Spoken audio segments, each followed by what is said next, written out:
आज के सेशन में हम सिर्फ बात करेंगे ऑन द कंसेप्ट ऑफ सीरा। ठीक है। मतलब सीरत के अंदर हम कौन सी चीजें पढ़ते हैं। आपने दो तीन टर्मिनोलॉजी सुनी होंगी, सुन्नत, सीरत और हदीस। ये तीनों चीजें नबी अकरम सल्लल्लाहु अलैहि वसल्लम से रिलेटेड हैं। ठीक। और मैंने लास्ट टाइम आपको बताया था शाह मुहद्दिस देहलवी रहीमहुल्लाह का, शाह अब्दुल अजीज मुहद्दिस देहलवी रहीमहुल्लाह का, उन्होंने सीरत को डिफाइन किया था कि किसी भी चीज का मुताला, किसी भी चीज को स्टडी करना जिसका कनेक्शन, जिसका ताल्लुक, जिसका रिलेशन रसूलुल्लाह सल्लल्लाहु अलैहि वसल्लम के साथ हो, उसको सीरत कहते हैं। ठीक है। तो इसी बेस के ऊपर हमारा आज का एक सेशन है। इसमें भी सिर्फ मैं आपको एक ही स्लाइड दिखाऊंगा और उसमें बहुत से पॉइंट्स होंगे।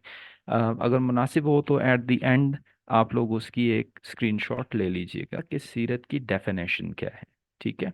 अब मैंने लास्ट टाइम भी आपको बताया था कि हम थोड़ा एकेडमिकली चीज़ों को लेके चलेंगे ताकि हमारी फाउंडेशंस स्ट्रॉन्ग हो सकें और उसको हम फर्दर स्टडीज़ के लिए, फर्दर रिसर्च के लिए हमारे लिए आसानी हो। तो डेफिनेशन में दो चीज़ें हमारे सामने होंगी, एक है मगाजी और दूसरी है सीयर। ठीक है। सीरत का थीम क्या है, तो इसमें भी हमारे सामने कुछ मुख्तलिफ चीज़ें होंगी। ठीक है कि मसलन रसूलुल्लाह सल्लल्लाहु अलैहि वसल्लम से कौन सी चीज़ें रिलेटेड हैं जिनको हम सीरत के अंदर देख सकते हैं। ठीक है। थीम के ऊपर जब मैं डिटेल से बात करूंगा तो आपको समझ में आ जाएगी। और फिर इसकी डेप्थ कितनी है। ठीक है। इस थीम की डेप्थ कितनी है, इस चीज के ऊपर हम बात करेंगे। एक चीज और जो हमारे सीरत में और बाकी रिलीजन्स की हिस्टोरिकल स्टडी में, इसको थोड़ा सा सेंसिटिव पॉइंट है, इसको समझिएगा। एक बहुत बड़ा फर्क है। वो फर्क क्या है, ये हमारा सीरत की हिस्ट्री के अंदर आएगा। मसलन रसूलुल्लाह सल्लल्लाहु अलैहि वसल्लम की बर्थ हुई थी ऑलमोस्ट इन अप्रैल 571 एडी या 570 एडी, और आप सल्लल्लाहु अलैहि वसल्लम का डिमाइस हुआ था, विसाल हुआ था 632 ईस्वी में।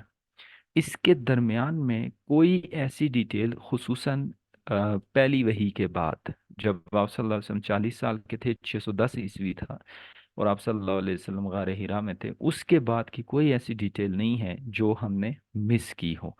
इस हिस्ट्री के ऊपर भी हम थोड़ी सी बात करेंगे। और आखिरी जो हमारा आज का पॉइंट होगा वो होगा कि इस सीरत की स्टडी ज़रूरी क्यों है, इसकी अहमियत क्या है, मुसलमानों के लिए क्या अहमियत है और गैर मुस्लिमों के लिए क्या अहमियत है। शायद रसूलुल्लाह सल्लल्लाहु अलैहि वसल्लम वो वाहिद हस्ती हैं जिनके ऊपर since the beginning of his prophethood, या at least since the beginning of हजरत अबू बकर सिद्दीक टाइम रजी अल्लाह ताला अन्हु, उनकी खिलाफत से लेकर आज तक उनके ऊपर कंटिन्यूअसली रिसर्च हो रही है। ठीक है। अभी मेरे सामने भी एक किताब रखी हुई है, इसका नाम है अतलसुल गज़ावात। ये किताब लिखी है मौलाना डॉक्टर अब्दुल मालिक ने, जो कराची के एक मदरसे में एक पढ़ाते हैं। ठीक है। और इन्होंने सिर्फ एक किताब नहीं लिखी, इनकी छह किताबें हैं। इसी तरह से जो 48 हैं, 48 एटलस, जो मैप्स के जरिए चीज़ों को समझाया जाता है जिसमें। ठीक है। तो मैंने लास्ट टाइम भी जिक्र किया था यासीन मजहर सिद्दीकी का, वो भी उर्दू में बहुत बड़ा काम कर चुके हैं। डॉक्टर यासिर काजी हैं जिनका इंग्लिश में बहुत ज़्यादा काम है सीरत के अंदर। तो कंटिन्यूअसली सीरत को स्टडी किया जा रहा है। लेकिन सिर्फ मुसलमान ही नहीं, आप टेगमरी वॉट से लेकर आप पुस्तक देख लें मार्टिन लिंग्स तक, और आज के दौर में भी बहुत से स्कॉलर्स ऐसे हैं जो सीरत को पढ़ रहे हैं। क्यों पढ़ रहे हैं, ये हमारे आज के सेशन का लास्ट पॉइंट होगा। सबसे पहली बात हम करते हैं अगर सीरत की डेफिनेशन की, तो डेफिनेशन में दो चीजें आएगी। नंबर एक आ जाएगा मगाजी, और नंबर दो आएगा आपके पास सीयर। मैं मगाजी के ऊपर बाद में बात करूंगा, सीयर पे पहले बात करूंगा। ठीक है। जब हजरत उमर रज़ी अल्लाह ताला अन्हु का टाइम आया इन 634 AD, 634 ईस्वी से 644 ईस्वी तक, और आपको पता है कि हज़रत अबू बकर रज़ी अल्लाह ताला अन्हु ने उनको जो फाउंडेशंस दी थी, उन फाउंडेशंस की बुनियादों पे حضرت عمر رضی اللہ تعالیٰ عنہ نے جو ایکسپینشن تھی اسلامک اسٹیٹ کی وہ بہت زیادہ کی. 2200,000 اسکوائر مائلس، جو پاکستان سے تقریباً 5-6 گنا بڑا ملک بن جاتا ہے. مدینہ منورہ سے لے کے آپ مصر کی طرف آتے ہیں، اور دوسری طرف آپ وہ وہ یہ پرابلم تھا کہ کون سی گائیڈ لائنز ملتی ہیں جن کے ذریعے انہوں نے نان مسلمس کے ساتھ ڈیلنگ کی. وہ پیس کیپنگ میں ہو، وہ مختلف ایم او یوز وغیرہ میں، مختلف ٹریٹیز یا ٹروس میں ہو، یا وہ وار کے اندر ہو، یا وہ فائنینسز کے اندر ہو. وہ کون سے اصول تھے جو رسول اللہ صلی اللہ علیہ وآلہ وسلم نے فالو کیے؟ اب اس کے لیے بڑے مزے کی چیز یہ تھی کہ حضرت عمر رضی اللہ تعالیٰ عنہ کے پاس جتنے بھی اسٹیٹ ڈاکومنٹس تھے، اسٹیٹ ڈاکومنٹس سے میری مراد ہے آ، ایسے خطوط جو رسول اللہ صلی اللہ علیہ وسلم نے مختلف حکمرانوں کو لکھے، ٹھیک ہے. ایسے حکم نامے جو رسول اللہ صلی اللہ علیہ وآلہ وسلم نے اپنے گورنرز کو بھیجے، جیسے عمر بن حزم رضی اللہ تعالیٰ عنہ کو جب یمن بھیجا گیا، یا معاذ بن جبل کو بھیجا گیا، ابو موسیٰ اشعری رضی اللہ تعالیٰ عنہ کو بھیجا گیا، تو ان کو کچھ ڈائریکشنز لکھ کے دی گئیں ساتھ. ٹھیک ہے. یہ دو طرح کی چیزیں ہو گئیں. اور تیسری چیز تھی وہ شرعی احکام جو رسول اللہ صلی اللہ علیہ وسلم نے اپنے مختلف صحابہ کے لیے لکھوا دیے ریکارڈ کے اندر. جیسے زکوٰۃ کی کلیکشن کیا ہوگی، عشر کی کلیکشن کیا ہوگی، اس کے ایکسپنسز کیسے ہوں گے، یہ بہت سی چیزیں. تو یہ تو تھا سرکاری ریکارڈ جو حضرت عمر رضی اللہ تعالیٰ عنہ کو ریٹن فارم میں ملا، اور اس کی بیس کے اوپر یہ سیر کا کنسیپٹ چلا. ٹھیک ہے. دوسری طرف حضرت عمر رضی اللہ تعالیٰ عنہ کا اپنا نالج بھی تھا، اور سارے صحابہ کرام رضوان اللہ علیہم اجمعین کا بھی ایک پورا کا پورا جماعت تھی جو رسول حضرت عمر رضی اللہ تعالیٰ عنہ کی کونسل میں شامل تھی، جس میں حضرت علی رضی اللہ تعالیٰ عنہ جیسی جلیل القدر ہستیاں، حضرت عثمان رضی اللہ تعالیٰ عنہ، اور اس طرح کے دیگر بڑے صحابہ موجود تھے.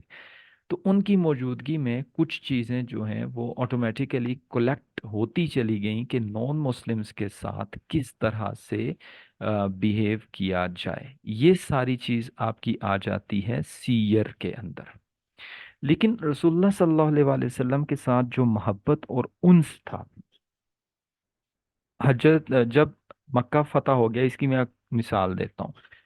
مکہ جب فتح ہو گیا اور رسول اللہ صلی اللہ علیہ وسلم مدینہ منورہ واپس جا کے سیٹل ہو گئے، اس کے بعد جب حج کا وقت آیا تو آپ صلی اللہ علیہ وسلم نے خود حج نہیں کیا، بلکہ حضرت ابو بکر رضی اللہ تعالیٰ عنہ کو حج کا امیر مقرر کیا، اور انہیں مدینہ منورہ سے مکہ مکرمہ بھیج دیا کہ آپ جائیں، لوگوں کے ساتھ حج کریں، اور ان کو بھی بتائیں کہ اب حج کے ریچولز کو کس طرح سے پرفارم کرنا ہے، کیونکہ اس کو بھی آل ٹوگیدر جو ہے وہ ایک نئے فاؤنڈیشنز کے اوپر اس کو ریز کرنا تھا. ٹھیک ہے. اسی دوران جب حضرت ابو بکر رضی اللہ تعالیٰ عنہ کافی دور مدینہ منورہ سے نکل گئے، تو رسول اللہ صلی اللہ علیہ وآلہ وسلم کے اوپر سورہ توبہ نازل ہوئی، جس میں اللہ تعالیٰ نے حکم دے دیا کہ 4 مہینے کا آپ کے پاس ٹائم ہے. اس 4 مہینے کے اندر آپ کے جتنے بھی معاہدے ہوئے ہیں غیر مسلموں کے ساتھ، پہلی بات تو یہ ہے کہ 4 مہینے گزرنے کے بعد وہ سارے معاہدے ختم ہو جائیں گے. ٹھیک ہے. اور دوسری بات یہ کہ اگر آپ وہ معاہدے، وہ پیس، وہ اگر آپ برقرار رکھنا چاہتے ہیں الائنس، تو وہ نئی کنڈیشنز کے ساتھ ہوگا. اور دوسری بات، نان مسلمز کبھی بھی حرم پاک میں نہیں آ سکیں گے. یہ دو اعلان رسول اللہ صلی اللہ علیہ وسلم پہ نازل ہوئے. تو رسول اللہ صلی اللہ علیہ وآلہ وسلم کیونکہ اسٹریٹجسٹ تو بہت بڑے تھے، آپ صلی اللہ علیہ وسلم نے اس کو ایک اپرچونٹی سمجھا، اور حضرت علی رضی اللہ تعالیٰ عنہ سے کہا کہ آپ جائیں اور حضرت ابو بکر رضی اللہ تعالیٰ عنہ کو یہ آیات پہنچا دیں، اور انہیں بتا دیں کہ یہ आयत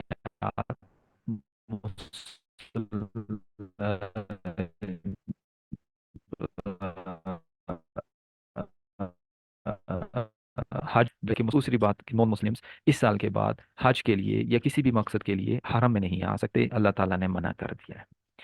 हजरत अली रजी अल्लाह तआला अन्हो को जो उस वक्त ऊंट दिया गया या ऊंटनी दी गई, वो रसूलुल्लाह सल्लल्लाहु अलैहि वसल्लम की जाती ऊंटनी थी, और उसका नाम था जदा। जदा का मतलब जिसके कान कटे हुए हों। हजरत अली रजी अल्लाह तआला अन्हो पूरी स्पीड के साथ, पूरी रफ्तार के साथ जब हजरत अबू बकर रजी अल्लाह तआला अन्हु के काफले के पास पहुंचे, और दूर से ऊंटनी ने जब हिनहिनाना शुरू किया, तो हजरत अबू बकर रजी अल्लाह तआला अन्हु के काफले के जो सहाबा किराम थे, वो अपने खेमों से बाहर निकल आए कि यार ये तो रसूलुल्लाह सल्लल्लाहु अलैहि वसल्लम की ऊंटनी की आवाज़ है। लगता है नबी करीम सल्लल्लाहु अलैहि वसल्लम हमें ज्वाइन करेंगे और हमारे साथ हज करेंगे। वो तो खुशी की इंतहा नहीं थी उनकी, इतनी मोहब्बत कि उनकी ऊंटनी की आवाज भी लोग पहचानते थे, और थके हुए सफर के खेमों में आराम कर रहे हैं और भाग के बाहर आ गए कि रसूलुल्लाह सल्लल्लाहु अलैहि वसल्लम तशरीफ ले आए। इस मोहब्बत के साथ जो सीरत का दूसरा एस्पेक्ट सेव हुआ, वो था नबी करीम सल्लल्लाहु अलैहि वसल्लम के जिंदगी के मुख्तसलिफ वाकयात, जिसको मगाजी कहा जाता था उस जमाने में। ठीक है। और मगाजी का एक और भी मतलब है। मगाजी गजबा से निकला है, और गजबा हर उस तरह की मुहिम को कहते हैं। गौर से सुनिएगा, हर उस तरह की मुहिम को कहते हैं। एवरी एक्सपीडिशन और any expedition that was led by the holy prophet सल्लल्लाहु अलैहि वसल्लम बाय हिमसेल्फ। ठीक है, या इन पर्सन आप कह सकते हैं।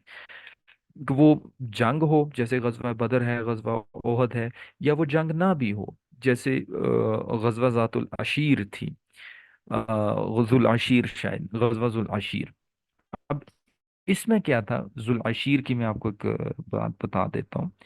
ये एक बहुत बड़ा कबीला था जिसको बनु मुदलज कहते हैं। और बनु मुदलज जो थे, ये अरब के शेरलॉक होम्स थे सारे, जासूस थे अरब के। और इन्हीं में से एक बंदा था जिसका नाम था सुराका बिन जासम रजी अल्लाह तआला अन्हु। वो बाद में मुसलमान हो गए थे।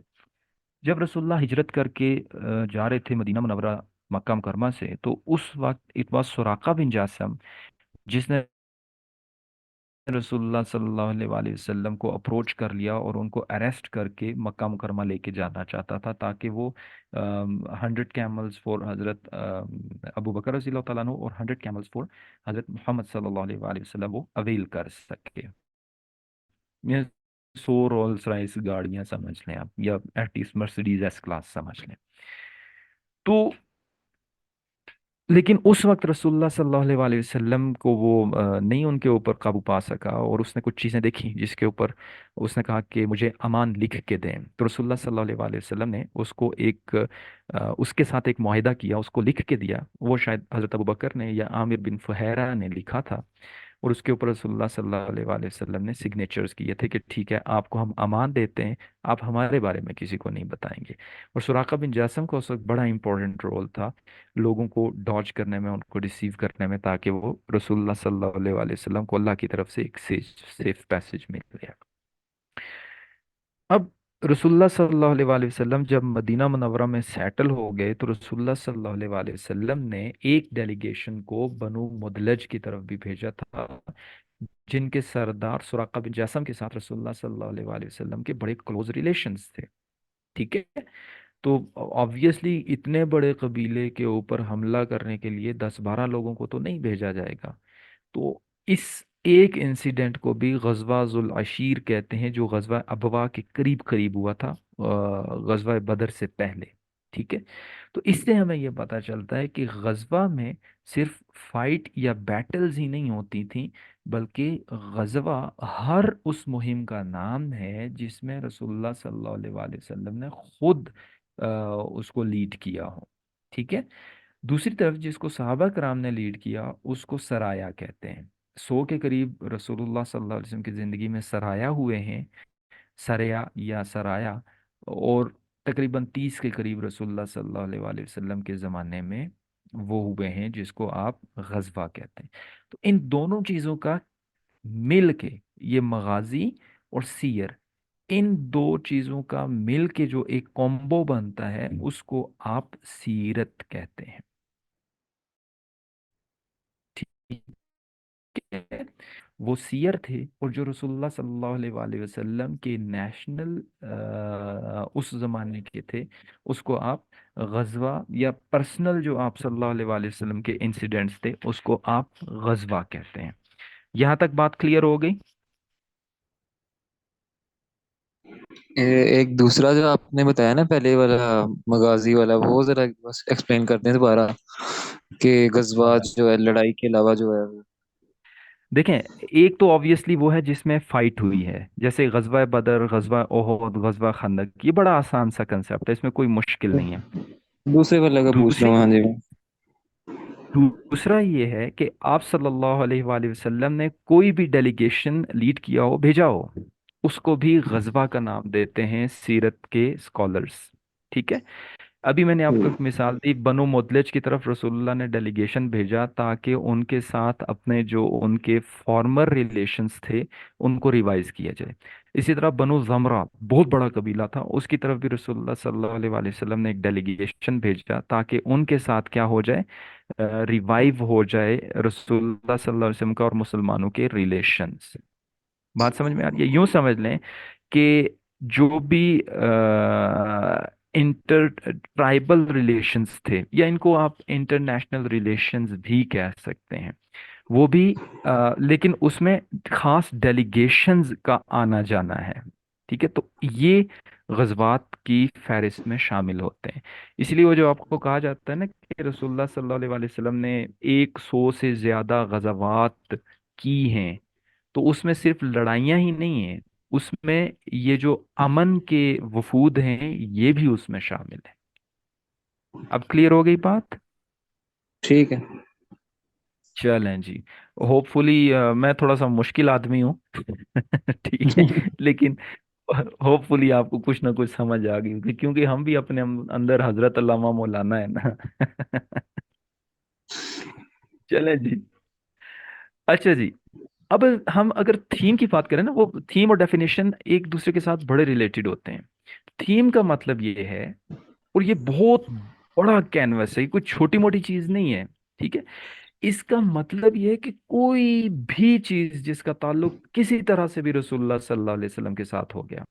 मसलन उस जमाने के अरब के लोगों में एक बड़ी खास बात थी, लास्ट टाइम हमारा क्वेश्चन भी हुआ था कि यार ये रसूलुल्लाह सल्लल्लाहु अलैहि वसल्लम का जो शजरा नसब पढ़ाया जाता है तो ये क्यों सेव रखा गया। अरब के लोगों की ये खूबी थी कि वो अपने शजरा नसब के ऊपर बहुत नाज करते थे। ये खूबी भी थी, और ये एक तरह से खामी भी थी। इसमें पॉजिटिविटी भी थी, लेकिन इसमें एक बहुत बड़ा हार्म भी था, हैजर्ड भी था, इसमें एक हैजर्डस चीज भी थी। तो आप सल्लल्लाहु अलैहि वसल्लम ने उसकी खूबी को बरकरार रखा, और उसके अंदर जो खामियां थी वो खत्म कर दी। ये इंपॉर्टेंस में मैं आपको दोबारा बताऊंगा, ये पॉइंट आपने याद रखना है, भूलना नहीं। ठीक है। तो कोई भी चीज, मसलन कुरैश के कितने कबीले, कुरैश के अंदर कितनी ब्रांचेस हैं, उसके क्लेन्स कितने, फिर उन ब्रांचेस की कितनी ब्रांचेस हैं। अब रसूलुल्लाह सल्लल्लाहु अलैहि वसल्लम क्योंकि कुरैश के अंदर आए थे, बनु हाशिम के अंदर, तो इसलिए कुरैश के पूरे कबाइल को पढ़ना, उनके आपस के रिलेशंस को समझना, ये भी आपका एक बहुत बड़ा सीरत का एस। ठीक है। अब कितनी मजे की बात, अभी मैंने आपको एक मिसाल दी कि रसूलुल्लाह सल्लल्लाहु अलैहि वसल्लम की ऊँटनी थी जिसका नाम जदा था। अब हमें ना भी पता होता, हम ये भी देख लेते भाई हजरत अली एक ऊँट पे बैठे, हजरत अबू बकर के पास पहुंचे, ये पैगाम उनको दिया, तो कोई फर्क पड़ना था? ठीक है। दीन तो पूरा का पूरा आ गया ना आपके पास। अब जदा का नाम याद रखना, सहाबा किराम का उसके ऊपर रिस्पॉन्स याद रखना। ठीक है। और ये पूरा का पूरा यूं समझ लें कि उस सिनेरियो को रीलिव करना, इसकी जरूरत ही नहीं थी दीन को कन्वे करने की, लेकिन अल्लाह ताला ने इतने डेप्थ में जाके रसूलुल्लाह सल्लल्लाहु अलैहि वसल्लम की इन सारी मालूमात को सेव किया, और सीरत निगारों ने उन सब को कलेक्ट करके हम तक पहुंचा दिया। तो एनीथिंग रसूलुल्लाह सल्लल्लाहु अलैहि वसल्लम के जानवर कितने थे? हाँ, रसूलुल्लाह सल्लल्लाहु अलैहि वसल्लम की जो अज़वाज मुतहरात थी, 13 खवातीन रसूलुल्लाह सल्लल्लाहु अलैहि वसल्लम की अज़वाज मुतहरात में शामिल हैं, जो हमारी उम्महातुल मोमिनीन रज़ी अल्लाह अन्हुन्ना हैं। उनके कबीलों की डिटेल, ये भी आपका सीरत का वो है, सीरत का ही एक बहुत बड़ा एस्पेक्ट है। ठीक है। फिर रसूलुल्लाह सल्लल्लाहु अलैहि वसल्लम के कंपेनियंस, रसूलुल्लाह सल्लल्लाहु अलैहि वसल्लम के डिसेंडेंट्स और आज तक के डिसेंडेंट्स। ठीक है। तो इन सब की डिटेल आपकी सीरत के थीम के अंदर आ जाती है। हमारे पास वक्त थोड़ा है, मैं थोड़ा सा इसको तेज लेके चलता हूँ। ठीक है। तो स्कोप मैं आपको बता चुका हूँ ऑलरेडी, थीम के साथ भी रिलेट कर रही है ये चीज, कि ये कोई थोड़ी सी चीज नहीं है, इसकी डेप्थ बहुत ज्यादा है। ये मरियाना ट्रेंच से भी शायद ज्यादा डेप्थ होगी सीरत को पढ़ने की। ठीक है। दूसरी तरफ वजह इसके पढ़ने की ये है कि रसूलुल्लाह सल्लल्लाहु अलैहि वसल्लम हमारे लिए एक बहुत बड़ा रोल मॉडल हैं। दुनिया में कोई एक एग्जांपल आप मुझे ऐसी बता दें जो लाइफ के हर एस्पेक्ट में परफेक्ट हो। कोई एक मिसाल, सिंस द बिगिनिंग, अंबिया अलैहिस्सलाम की मैं बात नहीं कर रहा, क्योंकि वो तो हर एक चीज में परफेक्ट थे। ठीक है, हजरत आदम अलैहिस्सलाम से लेके नबी करीम सल्लल्लाहु अलैहि वसल्लम तक, लेकिन उनकी भी वो पूरी लाइफ की डिटेल्स हम तक नहीं पहुंची। ठीक है। उनके अलावा कोई एक मुझे हिस्ट्री में कोई एक पर्सनैलिटी ऐसी बता दें जिसने हर एस्पेक्ट में अपने आप को जो है ना वो परफेक्ट साबित किया हो। ठीक है। दूसरी तरफ जैसे रसूलुल्लाह सल्लल्लाहु अलैहि वसल्लम को आप मर्चेंट के तौर पे देखते हैं। ठीक है। उनको आप एक वॉरियर के तौर पे देखते हैं, उनको आप एक पॉलिटिकल लीडर के तौर पे देखते हैं, उनकी फैमिली लाइफ के अंदर आप देखते हैं, उनके ट्राइबल लाइफ को आप देखते हैं। ठीक है। किसी भी जगह के ऊपर आपको रसूलुल्लाह सल्लल्लाहु अलैहि वसल्लम में कहीं कोई फ्लॉ नजर आता है। उनको एज आप सोशल वर्कर आप देख लें, जब खाना काबा को रीबिल्ड किया जा रहा है और सर्विसेज रिक्वायर्ड हैं लोगों की, तो रसूलुल्लाह सल्लल्लाहु अलैहि वसल्लम आपको सबसे आगे नजर आएंगे। ठीक है। उनको आप एज अ मीडिएटर देख लें। ठीक है। मीडिएटर किस तरह से, जैसे उन्होंने वो किया था, इसी तरह मक्का की खाना काबा की उसके दौरान ही ना, कंस्ट्रक्शन खाना काबा के दौरान एक बहुत बड़ी लड़ाई हो गई थी, और रसूलुल्लाह सल्लल्लाहु अलैहि वसल्लम, even he was not a profit, लेकिन उन्होंने उस लड़ाई को बड़े आराम सुकून से रिजॉल्व कर लिया था। तो ये चीज स्टडी करना और उसको आज की सोसाइटी के अकॉर्डिंगली उसको फॉलो करना, ये रोल मॉडल का मकसद, लक़द कान लकुम फी रसूलिल्लाहि उस्वतुन हसन। ठीक है। हिस्ट्री की अगर हम बात करते हैं, मैं थोड़ा सा स्पीड में लेके जा रहा हूँ, क्योंकि मैं टाइम भी देख रहा हूँ, मेरे पास 10 मिनट और हैं आप लोगों के साथ बात करने के, और दो मैप्स मैंने आपको बड़े ज़रूरी दिखाने हैं। ठीक है। तो हिस्ट्री की जब हम बात करते हैं तो वी नो कि रसूलुल्लाह सल्लल्लाहु अलैहि वसल्लम के बारे में हमें जो कुछ मालूम है वो बड़ा ऑथेंटिक है। उसमें किसी किस्म की कोई शक की गुंजाइश शायद उस वक्त के जो भी स्कॉलर्स थे उन्होंने नहीं छोड़ी। ठीक है। लास्ट टाइम भी मैंने एक ओरिएंटलिस्ट की बात की थी, मेरे ख्याल से डॉक्टर स्प्रिंगर की, जिसने 1860 में रसूलुल्लाह सल्लल्लाहु अलैहि वसल्लम की लाइफ पढ़ी और उनके ऊपर बहुत इतराज किया। उसका कमेंट बड़े मजे का है। आज के दौर में भी अभी रिसेंटली एक बंदा उसने भी सीरत पढ़ी थी, और वो चाह रहा था कि किसी तरह से बल्कि सॉरी, वो तो कुरान का था। ठीक है। तो डॉक्टर स्प्रिंगर ने ये कहा कि मोहम्मद सल्लल्लाहु अलैहि वसल्लम की लाइफ के ऊपर जिन लोगों ने रिसर्च की है, सीरत निगार जो हैं, उनकी लिस्ट बहुत लंबी है। ठीक है। और इतना कुछ लिखा जा चुका है कि शायद अब गुंजाइश बाकी नहीं बची, लेकिन फिर भी मोहम्मद सल्लल्लाहु अलैहि वसल्लम की लाइफ के बारे में कुछ लिखना मैं अपने लिए एक एजाज़ समझता हूँ। और मैं ये समझता हूँ कि मेरे लिए इससे बड़ा फ़ख्र नहीं हो सकता कि मैं उस लाइन में खड़ा हूँ जिसमें रसूलुल्लाह सल्लल्लाहु अलैहि वसल्लम के ऊपर लिखने वाले लोगों की लाइन है। ठीक है। ये एक नॉन मुस्लिम है और उसने बड़े अजीब अजीब एतराज किए हैं रसूलुल्लाह सल्लल्लाहु अलैहि वसल्लम के ऊपर, लेकिन ही एडमिटेड कि वाकई ये एक बहुत बड़ा काम है। इल्मुल अंसाब पूरा का पूरा, ये मैं हिस्ट्री के ऊपर बात कर रहा हूँ, मुसलमानों ने एक पूरी की पूरी साइंस इल्मुल अंसाब के नाम से क्रिएट की है एक तरह से। दूसरी तरफ आप समझें कि इल्मुल अंसाब के बाद अस्मा और रिजाल के नाम से एक बहुत बड़ी साइंस मुसलमानों ने क्रिएट की है, या इंट्रोड्यूस की है, ताकि रसूलुल्लाह सल्लल्लाहु अलैहि वसल्लम की सीरत को किसी हद तक समझा जा सके। ठीक है। ज्यादा इंपॉर्टेंट चीज जो है ना, वो मैं आपको आज इम्पोर्टेंस के ऊपर बताता हूँ। ठीक है, मुसलमानों के लिए इसकी क्या इम्पोर्टेंस है, ऑब्वियसली इसकी वजाहत की ज़रूरत शायद नहीं है।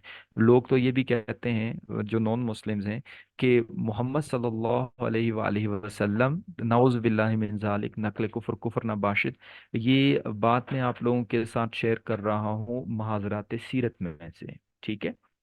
महाजरत सीरत एक back in 2000, beginning of this millennium, doctor Mahmood Ahmad Ghazi ने इस्लामिक इंटरनेशनल यूनिवर्सिटी में अलहुदा इंटरनेशनल के लोगों के साथ, उनके जो टीचर्स थे सीरत के, उनके साथ जो मेरे ख्याल से 8 या 12 लेक्चर्स थे, वो उन्होंने इस्लामिक इंटरनेशनल यूनिवर्सिटी में किए थे। ठीक है।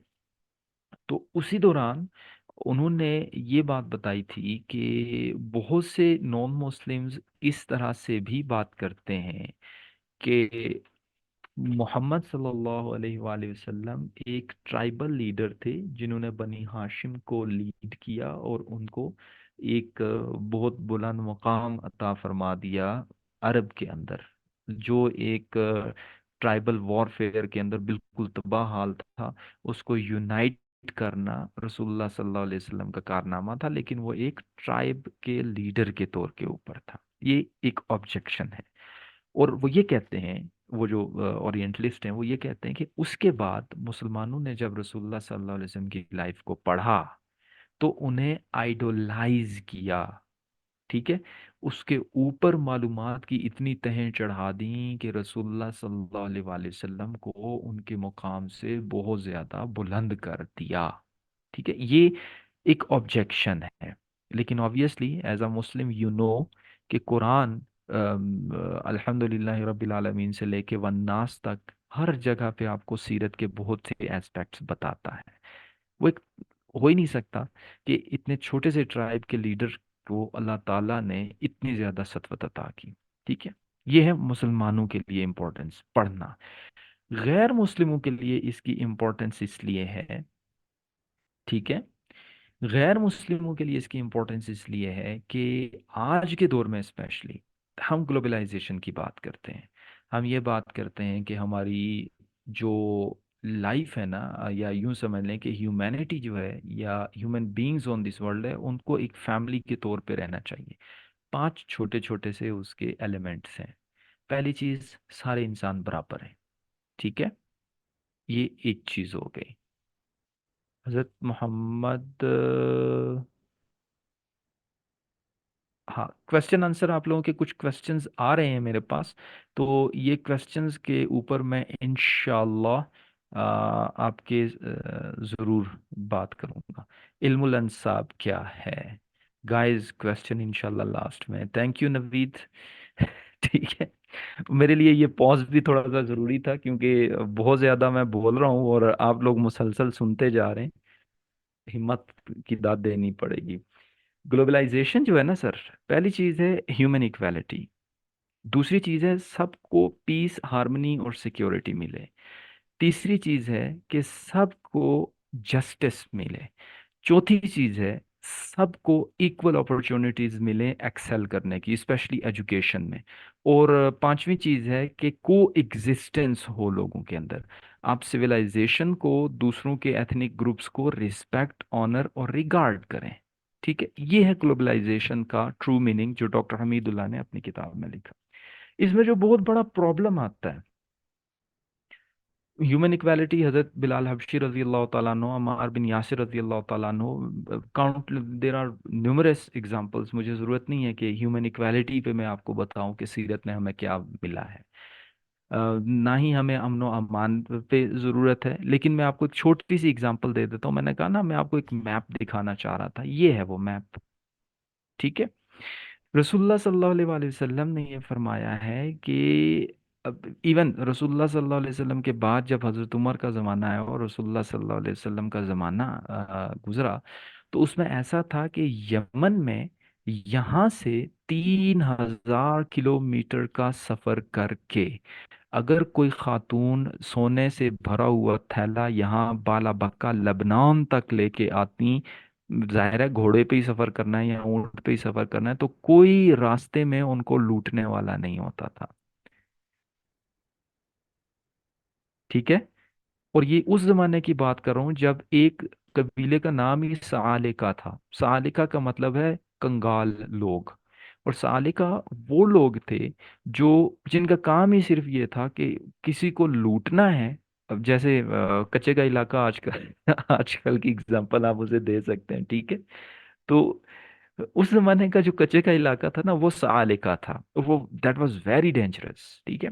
لیکن رسول اللہ صلی اللہ علیہ وآلہ وسلم کے زمانے میں ایسا ہوا کہ ایک خاتون سونا اپنے ہاتھ میں اچھال کے لے کے جا رہی، جیسے ہم ٹینس بال اچھالتے ہیں، تو لے کے یمن سے بالا بکا پہنچ جاتی ہیں، ان کو کوئی لوٹنے والا نہیں ہے. پورے امن کے ساتھ وہ گزر رہی ہیں. 3,000 کلومیٹر سے زیادہ کا ٹریول ہے. بات سمجھ میں آ رہی ہے؟ چلیں جی. اب میں ازیوم کر لیتا ہوں کہ آپ کو بات سمجھ میں آ رہی ہے. ٹھیک ہے. اس کے بعد یہ جو میں گلوبلائزیشن کی بات کر رہا تھا نا، میں دوبارہ پچھلی سلائڈ پہ آ جاتا ہوں. یہ گلوبلائزیشن کی بات کر رہا تھا. تو ایک چیز تو آپ کو امن و امان مل گیا، دوسری چیز آپ کو ہیومن ایکویلٹی مل گئی، تیسری چیز آپ کی ہے جسٹس فار آل. ٹھیک ہے. وہ جسٹس کیسے ہے؟ فاطمہ بنت جہش رضی اللہ تعالیٰ عنہ ایک تھیں، صحابیہ تھیں، لیکن آبویسلی ہیومن بینگس چوری کے کیس میں پکڑی گئی. کیس ثابت ہو گیا، رسول اللہ صلی اللہ علیہ وآلہ وسلم نے حد نافذ کر دی. تو کچھ صحابہ کہنے لگے، یا رسول اللہ بہت بڑے قبیلے کی خاتون ہے، بڑا مسئلہ ہو جائے گا. آپ صلی اللہ علیہ وسلم جن چند موقعوں پہ آپ کو غصہ آیا ان میں سے ایک یہ بھی تھا. آپ صلی اللہ علیہ وسلم نے غصے کا اظہار فرمایا، کہا کہ تم سے پہلے کی قومیں اس لیے تباہ ہوئی ہیں کہ وہ غریب کے اوپر تو بہت سخت قانون نافذ کرتی ہیں لیکن امیر کو ہاتھ نہیں ڈالتی. تو بخدا اگر اس میں فاطمہ بنت محمد صلی اللہ علیہ وآلہ وسلم، خاتون جنت، فاطمہ الزہرا رضی اللہ تعالی عنہا ہی ہوتی، تو بھی میں اللہ کے قانون سے ایک قدم بھی پیچھے نہ ہٹتا. نبی کریم صلی اللہ علیہ وآلہ وسلم نے فرمایا ان کے ساتھ بھی یہی معاملہ ہوتا. تو یہ ہے جسٹس فار آل. ٹھیک ہے. اور یہی چیز آپ صلی اللہ علیہ وسلم نے کی. تیسری چوتھی چیز آپ کو میں نے ایجوکیشن بتائی. بدر میں آپ کو پتا ہے کہ رسول اللہ صلی اللہ علیہ وسلم نے قریش کے جو پریزنرز آف وارز تھے ان کو کہا رینسم دو. انہوں نے کہا بھائی رینسم تو نہیں ہے میرے پاس. تو انہیں کہا گیا کہ آپ اس طرح کریں کہ 10 بچوں کو پڑھا دیں، لکھنا پڑھنا سکھا دیں، پھر آپ آزاد ہیں. ٹھیک ہے. بات سمجھ میں آ رہی ہے؟ تو مدینہ منورہ میں ایجوکیشن اور صفا جیسے تقریباً 12 یا 13 انسٹیٹیوشنز مدینہ منورہ میں during the time of the holy prophet تھے، جس میں قبیلہ دوست کے اور بہت سے قبیلوں کے صحابہ کرام آ کے وہاں رہتے تھے اور رسول اکرم صلی اللہ علیہ وآلہ وسلم سے دین سیکھتے تھے. Education for all. اب جہاں تک بات ہے آپ صلی اللہ علیہ وآلہ وسلم نے دوسروں کے ساتھ کو ایگزسٹنس کیا، تو رسول اللہ صلی اللہ علیہ وآلہ وسلم جب کسی قبیلے سے بات کرتے تھے نا تو وہ عام طور کے اوپر تو قریش کی زبان میں ہی بات کرتے، لیکن کبھی کبھی دوسروں کی زبان میں بھی آپ صلی اللہ علیہ وآلہ وسلم یا دوسروں کے عرب لہجوں میں بھی آپ صلی اللہ علیہ وسلم نے بات کی. جامع ترمذی میں اس کی 2-3 احادیث آپ کے سامنے موجود ہیں. تو یعنی رسول اللہ صلی اللہ علیہ وآلہ وسلم نے دوسروں کا بھی بڑا احترام اور بڑا خیال رکھا. خود آپ کا جو میثاق مدینہ ہے اس کو آپ دیکھ لیں. کسی بھی سوسائٹی کی تباہی کے لیے نا 2 چیزیں آپ اس میں ڈال دیں، امن و امان اس سے چھین لیں.